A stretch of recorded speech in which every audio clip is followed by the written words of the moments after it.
જામનગરમાં bogus doctor ઝડપાયો। મોટી ખાવડી ગામમાંથી એસઓજીની કાર્યવાહી। ડિગ્રી વગર ક્લિનિક ચલાવતો હોવાનો ખુલાસો થયો છે। ત્યારે બિહારી ક્લિનિકના નામે દવાખાનું ખોલવામાં આવ્યું હતું।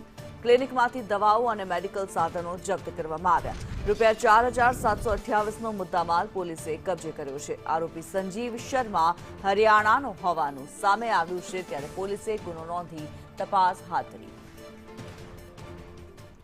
ઉપેન્દ્ર ગોહિલ વધુ વિગતો જણાવી રહ્યા છે। ઉપેન્દ્ર, બોગસ ડોક્ટર ઝડપાયો છે।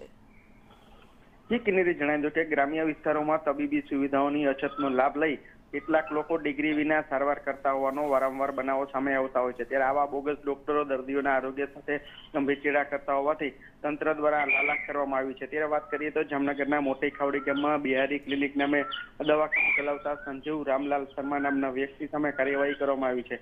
આરોપી મૂળ હરિયાણા રાજ્યનો રહેવાસી હોવાનું તપાસમાં ખુલ્યું છે। પોલીસને એક બાતમી મળી હતી કે જામનગર એસઓજી દ્વારા જામનગરના જે ગ્રામ્ય પંથકમાં છે ત્યાં બોગસ ડોક્ટર છે ક્લિનિક ચલાવે છે અને લોકોના આરોગ્ય સાથે ચેડા કરતા હોય છે। ત્યારે જામનગરના એસઓજી દ્વારા ગામમાં તપાસ કરવામાં આવતા જે ક્લિનિક છે તેમાંથી ડિગ્રી ન હોવાનું અને નોંધણી પ્રમાણપત્ર ન હોવાનું સામે આવ્યું છે અને ક્લિનિકમાંથી વિવિધ કંપનીઓની દવાઓ, સ્ટેટોસ્કોપ સહિત સારવાર માટે વપરાતા અન્ય સાધનો મળી આવ્યા હતા। દરોડા દરમિયાન જ પોલીસે કુલ રૂપિયા 4,728ના મુદ્દામાલ સાથે આરોપીની ધરપકડ કરી છે। પોલીસે આરોપી વિરુદ્ધ સંબંધિત કાયદાકીય જોગવાઈ હેઠળ ગુનો નોંધી છે અને પ્રાથમિક રીતે મેડિકલ પ્રેક્ટિસ એક્ટ હેઠળ કાર્યવાહી કરવામાં આવી છે। આરોપી મોટી ખાવડી ગામમાં કેટલા સમયથી ક્લિનિક ચલાવે છે અને અગાઉ કોઈ જગ્યાએ ક્લિનિક ચલાવતો હતો કે શું, તે વિવિધ દિશામાં હાલ તો પોલીસે તપાસ શરૂ કરી છે।